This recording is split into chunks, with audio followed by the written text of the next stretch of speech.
July 29వ తారీఖు పంచమి మంగళవారము, పైగా శ్రావణ మాసంలో వచ్చేటువంటి మొదటి మంగళవారము, నాగపంచమి, గరుడ పంచమి కూడా.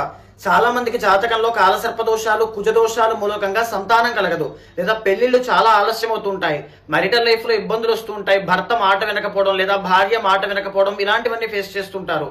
అలాంటి వాళ్ళు ఎవరైనా సరే మేజర్ గా సుబ్రహ్మణ్య స్వామి వారి యొక్క దర్శనం చేసుకున్నా, సుబ్రహ్మణ్య స్వామికి అభిషేకం చేయించిన, పూజ చేయించిన, హోమం చేయించిన విశేషమైన ఫలితాలు ఉంటాయి. ఇదే కాకుండా ఆడవాళ్లు తప్పకుండా ఇంట్లో శ్రావణ మంగళ గౌరీ వ్రతాన్ని ఆచరించండి. మాంగళ్య బలం పెరుగుతుంది, భర్త యొక్క ఆయుష్ పెరుగుతుంది. ఇంకా చెప్పాలంటే భర్తకి కెరీర్ లో మంచి విజయము, డబ్బు అనేటువంటి కీర్తి ప్రతిష్టలన్నీ కూడా పెరుగుతాయి.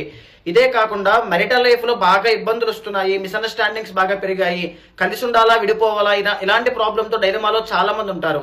అలాంటి వాళ్ళకి నేను ఒక పైన మంత్రాన్ని పెడుతున్నాను, నేను పలుకుతాను చూడండి. సర్వమంగళ మాంగళ్యే శివే సర్వార్థ సాధకే శరణ్యే త్ర్యంబకే